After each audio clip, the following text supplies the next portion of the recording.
Hello.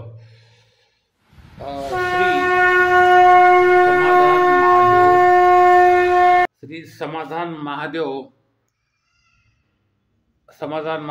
Awtade. Shri समाधान महादेव अवताडे यांचा जन्म 21 नोव्हेंबर 1976 झाला. 21 नोव्हेंबर 1976 राठेवाडी, तालुका मंगळवेढा, जिल्हा सोलापूर येथे झाला. त्यांचं शिक्षण डिप्लोमा इन सिव्हिल झालेलं असून त्यांना मराठी, हिंदी व इंग्रजी या भाषा येतात.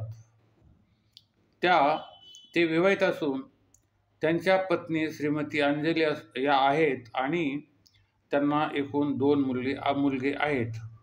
त्यांचा व्यवसाय शेती व व्यापार आहे आणि ते भारतीय जनता पक्ष 252 पंढरपूर, मंगळवेढा, जिल्हा सोलापूर येथून निवडून आलेले आहेत विधानसभेवर.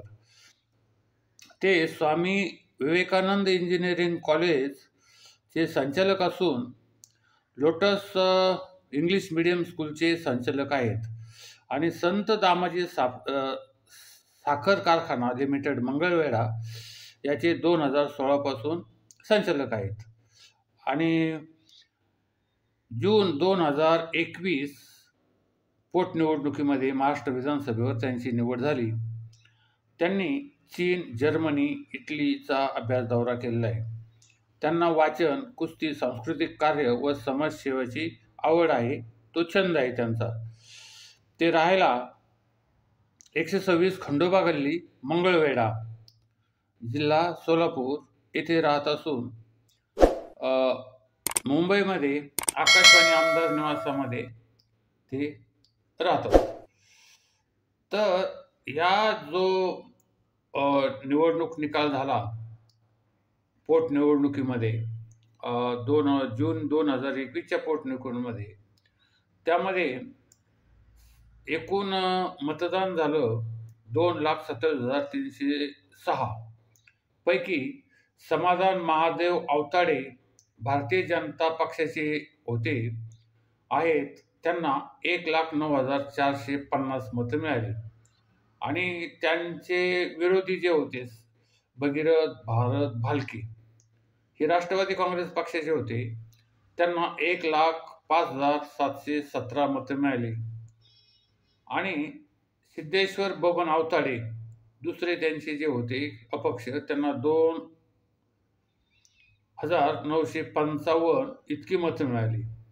कारण हे अवताडे म्हणजे ज्याला डमी म्हणतात तसे कदाचित उमेदवार उभे केले असतील.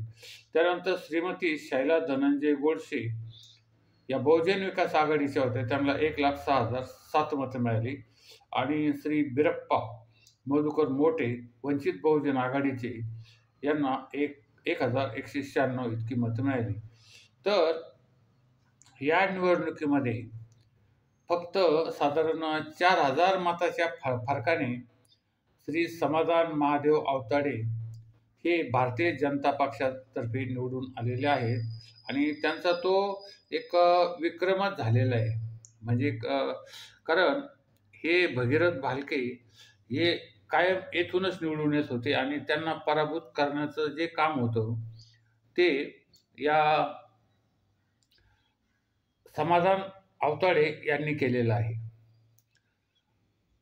येथे आता परत जी मतदानं जी मिळाली त्यांना 4,000चा जरी फरक असला मतदानाचा, तरीही यामध्ये एक महत्त्वाची गोष्ट अशी झाली की राष्ट्रवादी काँग्रेस पक्ष तसेच भारतीय शिवसेना पक्ष तसेच भारतीय जनता पक्ष, काँग्रेस पक्ष या सगळ्यामध्ये काही गटातटाचं राजकारण सुरू झालेलं आहे. परत आता जागेवर होणं सुद्धा त्यांचं चालू आहे. शिवसेनेचे 2 गट पडले, त्यानंतर राष्ट्रवादीचे 2 गट पडले, त्यानंतर भाजपमध्ये काही इकडच्या बाजूने, काही तिकडच्या बाजूने, काही योग्य, काही अयोग्य अशा पद्धतीचे जे उमेदवार असतात, की अजित पवार गटाला घ्यायचं निवडणुकीत किंवा नाही घ्यायचं किंवा शिंदे गटाला घ्यायचं किंवा नाही घ्यायचं. अशा पद्धतीचे जे एकंदरीत कॉमेंट आहे. त्यानंतर विधान परिषदेत निवडणुकीमध्ये काही विरोधी मतदान काँग्रेसच्या उमेदवाराने केलं, दुसरा एका पक्षाचा उमेदवार पाडला किंवा हे जे राजकारण हे जे चाललेलं आहे, त्यामुळं या मतदारसंघामध्ये आता 2024च्या ज्या निवडणुका होतील, या 2024च्या निवडणुकीमध्ये नेमकं काय घडेल हे सांगणं जरा थोडंसं मुश्किलच असं वाटतंय. कारण परिस्थितीच अशी झालेली आहे, की एक महत्त्वाची गोष्ट म्हणजे शरद पवार गट आणि अजित पवार गट हे दोघंही वेगळ्या पद्धतीने एकमेकांच्या विरुद्ध आहेत आणि जागा मागतात.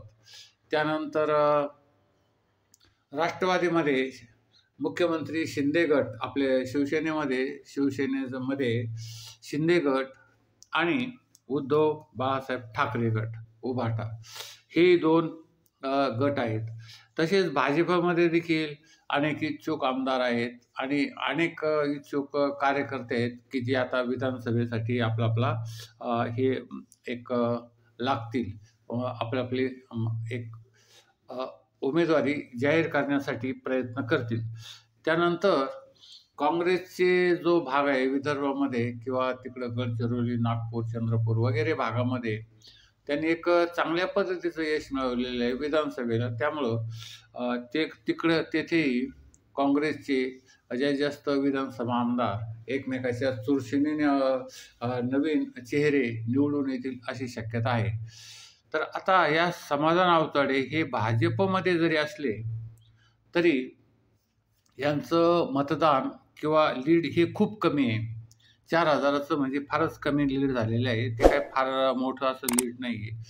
त्यामुळं परत या मतदारसंघामध्ये कोण निवडून येईल याचं कॉमेंट आम्हाला करा. कारण आपल्या कॉमेंटमध्ये आपण असं सांगा, की या मतदारसंघामध्ये भालके किंवा आवताडे किंवा तिसरा दोन्ही कोण उमेदवारी ज्याला मिळेल तो उमेदवार, तर कोण निवडून येईल. समजा हे 2 उभे राहिले तर कोण निवडून येईल हे आम्हाला सांगा आणि कॉमेंट करा त्या पद्धतीने. तसेच ATM हा न्यू वर्ल्ड जो चॅनल आहे तो सर्व मराठी लोक, मराठी तरुण, शेतकरी बांधव, तसेच इतर सर्व महिला भगिनी, सर्व काही जास्तीत जास्त प्रमाणामध्ये संपूर्ण जगामध्ये मराठी लोक असतात ते बघत असतात आणि या चॅनलला आपण सबस्क्राईबही करा. जास्तीत जास्त चॅनल बघा, शेअर करा आणि या चॅनलच्या माध्यमातून आम्ही आपणास जी वेगळी नवीन आमदार खासदारांची जी माहिती आता सुरू केलेली आहे ती देत आहोत. तो एक वेगळा प्रकार आहे. कारण तुम्हाला तुमच्या आमदाराची राहतो कुठं, फोन नंबर काय त्यांचा आणि ते काय काम करतात, कसे निवडून आले, तुम्ही फक्त मतापुरते जाता, यांना मतं दिली लोकांनी सांगितली म्हणून. तसं काही न करता इथे आम्ही तुम्हाला ही एक माहिती पुरवतो, की ते आमदार कसे आहेत, काय पद्धती, त्यांनी काय कार्य केलेले आहेत. तर या 2 आमदारापैकी या समाधान आवताडे यासाठी हे पुन्हा निवडून येतील का? यामध्ये परत दुसरा उमेदवार निवडून येईल का? याची कॉमेंट करा, सबस्क्राईब करा आणि